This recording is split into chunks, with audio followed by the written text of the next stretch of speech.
तत्वाची काय माया प्रकृती. हा माया शास्त्रीय शब्दात तिला काय म्हणले प्रकृती म्हटले.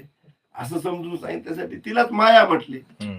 तीच माया. माया म्हणलं तरी प्रकृतीचं, प्रकृती म्हटलं तरी माया मायाच. नाव दोन असले तरी एकाला संबोधने. काय तसं यायला म्हणले तुम्ही आप्पा ते गायक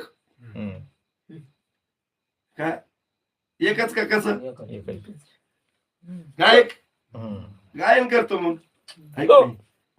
आणि इथं काय इथं प्रकृती माया कळण्यासाठी म्हणजे आपल्याला. आणि ते जे सांगितलं आपण तर ते कशासाठी सांगितलं परिचय होण्यासाठीच ना. दोन्ही नावं कशासाठी एखादा माणूस एखाद्या माणसाला टेलर काम करतो त्याला कोणी दादा म्हणतं कोणी टेलर म्हणतं. टेलर म्हणलं तरी त्याचाच परिचय झाला. दादा